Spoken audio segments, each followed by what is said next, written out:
Quinton James slammed the sleek glass boardroom door so hard it echoed down the 37th floor of his Manhattan skyscraper. Unbelievable, he muttered under his breath as he loosened his tie and stormed into the elevator. I built this company from nothing and they questioned my vision? He didn't wait for his assistant. He didn't care that the board members were still arguing inside. He needed air, space, sanity. The elevator dinged to the ground floor and he stalked out into the bustling lobby, ignoring the curious stares.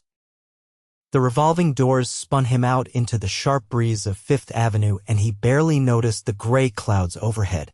He just kept walking. That's when it happened.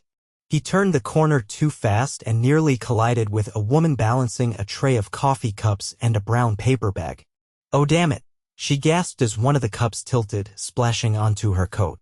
Quinton instinctively grabbed the tray before it could crash to the pavement. I'm so sorry, he said, steadying her. She looked up, her eyes flashing with frustration and something else. Surprise, maybe? It's fine. I shouldn't have been rushing. No, it's my fault, he said quickly, brushing his hand through his hair. I wasn't looking where I was going. You were walking like you wanted the sidewalk to move out of your way, she said, wiping her sleeve with a napkin. He blinked, then laughed. Real laughter, the first in weeks. She tilted her head. Rough morning. You could say that, he said, and then added, Quinton. She nodded. Piper Faulkner. He glanced at the now wet coffee-stained cup. Can I replace that for you? She hesitated. You really don't need to. I insist. He gestured toward the cafe just down the block. Let me make up for nearly knocking you unconscious. She raised an eyebrow but followed him. All right, Quinton. You owe me a latte. Inside the cafe, the warmth and smell of roasted beans filled the air. They sat by the window while waiting for the drinks, and he noticed how her eyes moved sharp, observant. She wasn't just pretty. She was present. So, Piper, what brings you to this part of the city? Work. Sort of. I'm interviewing for a position at a nonprofit nearby. Marketing director. There. Underfunded but passionate. He leaned forward. That sounds like something important. She smiled. I hope so. What about you? You looked like you were ready to set fire to a building. He chuckled under his breath. Close. I'm part of a tech firm. CEO, actually. Her eyes widened slightly. CEO of what? J-Tech. We design high-level software architecture for government and private sector. Piper blinked. Wait, you're Quinton James. You're on the cover of that Forbes spread last year. He raised a brow. You read Forbes? My dad used to make me read it growing up. Said if I ever wanted to make real change, I had to understand the people who had the money. He liked that. He liked her. Their drinks arrived, and he handed her the replacement latte with a quiet, sorry again. Thanks. I'll forgive you. Eventually.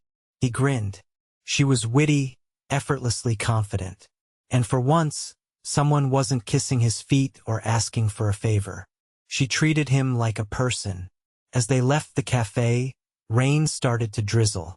She pulled out a small umbrella, but it was barely big enough for one. Here, he said, shrugging off his tailored coat and holding it over her head. Better than nothing. She laughed. You'll ruin your suit. I already ruined your coat. We'll call it even. They walked for a few blocks, side by side beneath his coat.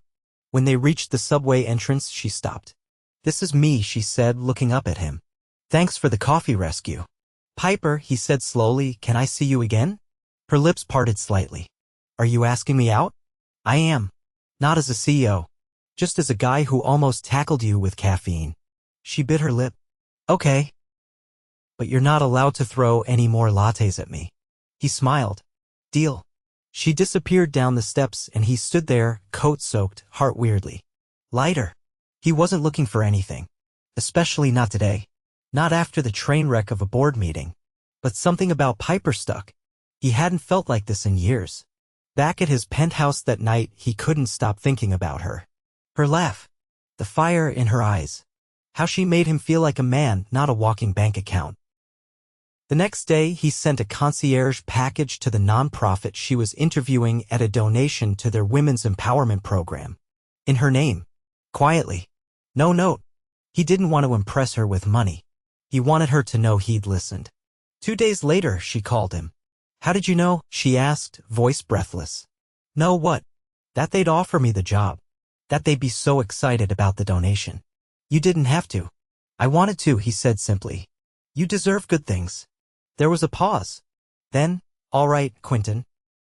You're officially forgiven for the coffee. He laughed. Does that mean I get a proper dinner with you? Yes, she said. But only if you promise to leave the boardroom drama behind. He grinned. Done. And when he picked her up that Friday night in a sleek black Bentley, dressed in a charcoal suit with a single white rose in hand, he knew this was the beginning of something he hadn't expected. Something real. Piper waited until the waiter disappeared before leaning back in her chair, her fingers brushing the edge of the crystal glass in front of her. So, she said, keeping her tone light but her gaze steady, do you always book out entire rooftops for dinner? Quinton folded his napkin and placed it beside his plate. Only when the company demands it. She let out a quiet breath, though the view of the city skyline behind him was already stealing most of her composure. String lights stretched across the rooftop canopy, casting a golden hue over the white linen and silverware. The Empire State Building gleamed in the distance like it was part of the backdrop of a dream she hadn't meant to step into. I would have been fine with a booth and a decent glass of wine, she said. His eyes didn't waver. I know. That's why I did this. She looked down at her lap, unsure how to respond to that. It wasn't flattery. It wasn't arrogance. It was just him. Straightforward, intense, and somehow still sincere.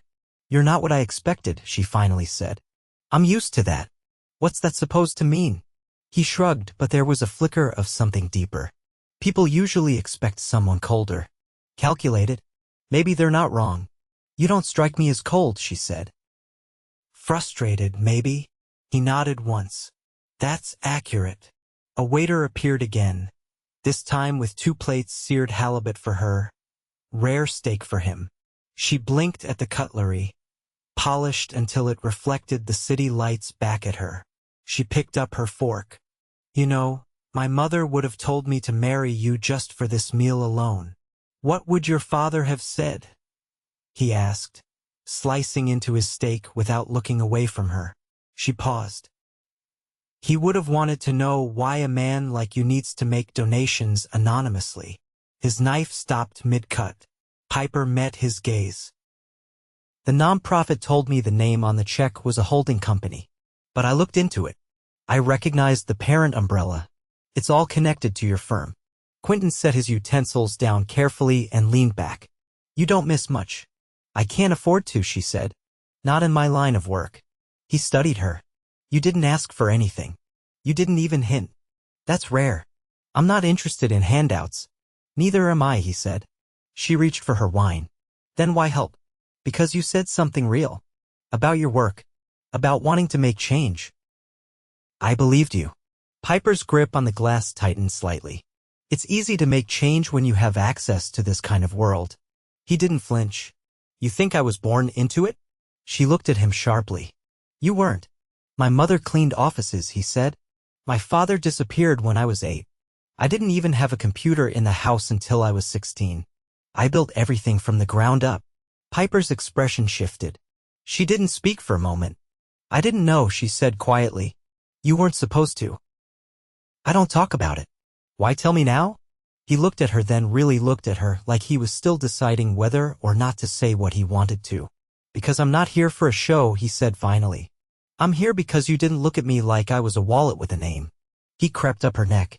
She reached for her water instead of responding. He leaned forward, elbows on the table. What about you? Who's Piper when she's not saving nonprofits? She took a second, then set the glass down. I grew up in Jersey. My mom's a public school teacher. She wanted me to be an accountant. And you chose marketing? I chose storytelling, she corrected. I majored in communications and figured if I couldn't change the world, I could at least change the way people saw it. Didn't want to climb the corporate ladder? I tried. Briefly. but I hated pretending to care about toothpaste sales projections. He laughed once, low and genuine. Fair. She toyed with her napkin. So you storm out of boardrooms often? He tilted his head. Only when the people in them forget why we started the company in the first place. And why did you? He didn't answer right away. Because I was tired of watching people with ideas get buried under people with power. I wanted to build something different. Did you? I tried, he said. But the more you build, the more they want to tear it back into what they recognize. Safe. Predictable. Profitable. She leaned forward slightly. And you? I'd rather walk away than build something I don't believe in. The wind picked up slightly, a soft gust brushing the edge of the tablecloth. Piper glanced out at the city again, her voice almost lost to the noise below. Do you always make your exits so dramatic? He smiled faintly. Only when I meet someone worth the fallout. Her eyes met his again, and something unspoken passed between them, charged and real. After dinner, he led her to the elevator at the far end of the rooftop. Instead of descending to the street, it opened onto a private balcony level, small, quiet, with just one couch and a telescope pointed toward the skyline. She turned to him. You really don't do anything halfway. He opened the telescope lens for her. Take a look. She pressed her eye to the lens and gasped. There's Saturn, he said. You can see the rings tonight. She stepped back, stunned. How did you know I love astronomy? I didn't, he said, watching her. I just hoped you might. She blinked, caught off guard. He stepped closer, and for a moment the city dropped away beneath them. The wind, the lights, the noise, it all quieted. I'm not trying to impress you, Piper, he said. I just want to know you. She didn't move. Then stop trying to guess what I want, she said, voice low. And let me decide. He nodded. Fair enough. As he walked her to the car waiting downstairs, neither of them said much. But when he opened the door for her, she didn't climb in right away. I'll call you, she said. I'd like that. She looked at him for a moment longer, then got in. He watched the car pull away, his hands in his coat pockets, the cold biting a little less tonight.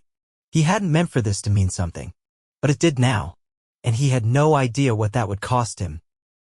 Quinton stepped out of the black SUV in Tribeca, tugging at the sleeves of his navy shirt as he glanced up at the red brick building in front of him.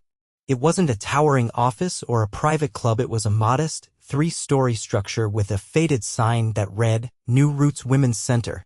A week had passed since that night on the rooftop, and Piper hadn't returned his calls. Not once. He hadn't pushed. He could have sent flowers or one of those ridiculous handwritten notes his assistant swore worked like magic. But with her, that felt cheap. She wasn't moved by extravagance. She was moved by meaning. So he showed up. Inside, the front desk was unmanned. The scent of old books and strong coffee filled the space. Bulletin boards lined the hallway, covered with flyers about housing assistance, financial literacy workshops, and free therapy sessions. He found her in one of the back rooms, crouched beside a woman holding a crying toddler. Piper's hand rested gently on the woman's shoulder, her voice low, steady, comforting. Quinton didn't interrupt. After a few minutes, she stood and glanced toward the doorway. Her gaze froze when she saw him. I need a minute, she told the woman softly before walking into the hallway, closing the door behind her. You shouldn't be here, she said, folding her arms across her chest. I know, he replied. She stayed silent, eyes searching his face. You disappeared, he said.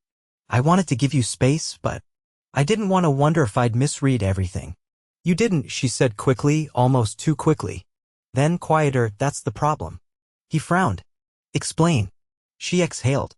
I've spent years trying to keep myself grounded. This place, this work, it's real. It's messy and hard and human. And then you show up with rooftop dinners and telescopes and donations with more zeros than our entire annual budget. I never meant to overshadow anything, he said. I know. But you do. Without trying. You walk in and the air shifts. Everyone listens. Everything moves. His jaw tightened slightly. You think I'm some kind of threat to what you've built? I think you're the kind of storm that pulls people in before they realize they can't touch the ground anymore. He took a step closer. Or maybe I'm just the guy who hasn't stopped thinking about you since the moment I nearly knocked you flat on a sidewalk. Her breath hitched, but she held her ground. Why are you really here, Quinton? Because I want to know where this could go. With you. and I'm not going to figure that out through silence. She looked at him for a long beat before her voice softened. You scared me. I scare myself sometimes, he admitted. But I'm not here to take anything from you, Piper. I'm here because I haven't met anyone who makes me feel like you do. Like I'm not just who I've become. She leaned against the wall, fingers tapping against her hip. And what happens when you get tired of this world, of this pace? Then I'll adapt, he said, because I've built empires from nothing, but I've never had someone look at me the way you do. That's worth more than any market share. A door opened down the hall, and one of the volunteers poked her head out. Piper? We need a hand in the storage room. She nodded. Give me 5. The woman disappeared. Piper turned back to him. This isn't going to be easy. I don't want easy, he said. I want you. For the first time since he arrived, her expression cracked. She didn't speak, but she didn't walk away either. He reached into his coat and pulled out a thin envelope. There's a gala next week. Not one of those press-heavy name-drop events. Just something quiet. Real donors. Real conversations. I reserved 2 seats. If you come, I'll know where we stand. He placed the envelope on the table beside her and walked out without waiting for a response. The night of the gala, the ballroom at the Glass House was awash in candlelight and soft jazz. Quinton stood near the window, drink untouched in his hand, scanning the entrance every few minutes. She wasn't coming. He told himself not to expect anything, that if she didn't show, he'd move on. But with each passing minute, the weight in his chest grew heavier. Then, just as the band shifted into a new song, the doors opened. Piper stepped through, her dress a deep bronze that shimmered under the lights. Her hair pulled back to reveal a pair of delicate earrings that caught the glow. She spotted him instantly. He didn't move. He couldn't. She walked to him, heels quiet against the marble, and when she reached him, she didn't speak. She just looked up, her eyes calm, clear, resolute. I'm here, she said. He exhaled slowly. I wasn't sure you would be. I wasn't either, she said. But then I realized something. What? You're not the storm, she said. You're the anchor. He stared at her, stunned. I'm the one who's been afraid of letting go, she added. But maybe that's the only way to move. He reached for her hand, lacing their fingers together. Then let's move together. They stayed like that for a moment, the music swelling around them, the city glittering below. And for the first time in a long time, Quinton James didn't feel like he was losing control. He felt like he'd just found the one thing worth holding on to. Piper stood in the sunlit kitchen of Quinton's penthouse, barefoot on the marble floor, holding a cup of ginger tea and listening to the quiet. The massive windows overlooked the Hudson, where sailboats drifted lazily through the water. The morning was unusually still for Manhattan. The kind of stillness that only came after something seismic. She hadn't stayed the night, not entirely. But she'd arrived just after sunrise when Quinton called and said only one word, come. He'd sounded different. Not desperate. Not dramatic. Just open. She turned as the scent of espresso drifted in, and there he was, sleeves rolled up, 2 mugs in hand. His hair was still damp from the shower, and his eyes were sharper than she'd ever seen them, like he hadn't slept, but didn't regret it. You didn't have to make coffee, she said, setting her tea aside. I needed to move, he replied. I've been thinking since 4. About? He handed her a mug and leaned against the counter. Everything. You. Us. The business. What I've been building and what I've been sacrificing. She wrapped her hands around the mug, watching him closely. And? I'm stepping down. The words landed like a dropped glass. You're what? I already filed the paperwork. I'll announce it next week. I've appointed 2 interim co-chairs from the board. They'll hate each other, but they'll keep the company stable. She blinked. You're serious? Completely. He looked at her, unwavering. I'm done letting a title define me. Done with decisions I don't believe in. She set the mug down. Is this about me? No, he said. But I wouldn't have had the guts without you. She crossed to him slowly, standing close enough to feel the heat rising from his skin. You don't owe me reinvention, Quinton. I'm not reinventing, he said. I'm realigning. I made my first $1 million before I ever had a dining table. I thought the more I achieved, the more I'd feel anchored. But it was all scaffolding. You showed me what it feels like to be still. She rested her hand lightly on his chest. What are you going to do? Something that matters, he said. I've been mentoring a few young founders. I want to build a space for ideas that can't get funding because they're not scalable enough. I want to give people like me a shot. Her eyes searched his. That sounds like a beginning. It is, he said. And I want you in it. Not because I need saving. Because I want to build with someone who sees past the glitter. She stepped back, studying him with a quiet intensity. You're not afraid of letting all this go? He looked out the window, then back at her. The view's better with you in it. Her laugh caught her off guard. That was dangerously close to a line. I'm not above a little charm. I noticed. He reached into his pocket and pulled out a small black box. Her heart stuttered. Don't panic, he said. It's not what you think. She raised an eyebrow. He opened the box, revealing a thin gold bracelet with a single stone embedded in the center, a meteorite fragment. I had this made the day after you looked at Saturn through that telescope, he said. I remembered how you lit up. I wanted you to carry a piece of that moment. She touched the bracelet like it might vanish. No one's ever. I know. He fastened it around her wrist, his fingers brushing her skin. I want to take you somewhere, he said. She didn't ask where. She just nodded. A few hours later, they stood outside a narrow building in Brooklyn. The sign above the door read, The Foundry Collective. Inside, the space was raw and unfinished brick walls, long wooden tables, exposed beams. A handful of people were setting up desks, sketching ideas on whiteboards, unpacking boxes. This is yours, she asked. Ours, he said. I signed the lease a few days ago. I'm opening it to underrepresented founders, people with vision but no access. I'll fund the first year myself. She walked slowly through the space, fingers trailing along the rough wood. This is exactly what you talked about. He nodded. And I want you to run the storytelling side. Full creative direction.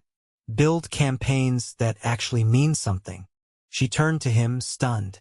You're offering me the job? I'm asking you to help me build the future I should have started years ago. Her eyes filled, but she blinked quickly. I don't know what to say. Say yes. She walked toward him, stopped just inches away. I want this, not just the space. You. All of it. He exhaled, the tension in his shoulders melting. Then we're in. The next few weeks passed in a blur of motion. They moved into the new space together, not as a couple flaunting their connection, but as visionaries with aligned purpose. Piper's campaigns began turning heads almost immediately. She hired a team of young creators and gave them freedom to push boundaries. Quinton thrived in a way he never had before, hands-on, engaged, teaching without dominating. He laughed more, slept better. He even started writing again, something he hadn't done since his 20s. One evening, long after the other lights had gone out in the building, he found her on the rooftop of the foundry, gazing at the sky. He joined her silently, wrapping an arm around her waist. Do you regret it? She asked after a while. Not for a second. Even though you could be in Paris right now, toasting champagne with a venture capitalist? I'd rather be here, he said. Watching the sky with the woman who reminded me I'm not just what I own. She leaned her head on his shoulder. You're more than that. You always were. He kissed the top of her head. And in that moment, with nothing but stars above and the city humming below, Quinton James, once the most feared CEO in Manhattan, realized he hadn't lost anything. He'd finally found everything he didn't know he was missing. Love that was earned, not bought. A partner who challenged and believed in him. And a future built not on power, but on purpose. They stood there until the air cooled and the sky darkened, two hearts finally still, finally home. The soft rustle of fabric was the only sound in the bridal suite as Piper stood before the tall mirror, fastening the delicate clasp of her earrings. The gown was unlike anything she ever imagined she'd wear, not traditional, not flashy, just timeless. Ivory silk that floated with each breath, and a neckline sharp enough to make a statement without begging for attention. Her hair was swept into a low twist, and a single gold bracelet with a meteorite stone circled her wrist. Behind her, the door opened. "You're not supposed to see me yet," she said without turning. "I waited 6 years," Quinton replied. "I'm allowed 5 stolen minutes." She turned slowly, her eyes meeting his in the reflection first, and then face to face. He was in a tailored black tuxedo, bow tie slightly askew, hair combed but not too perfect. His gaze swept over her and something in his chest visibly stilled. "You look like you already know every secret I haven't said yet," he said. "Then we're even," she whispered. He walked to her, not touching yet, just existing in the space that now belonged to both of them. "You sure?" he asked.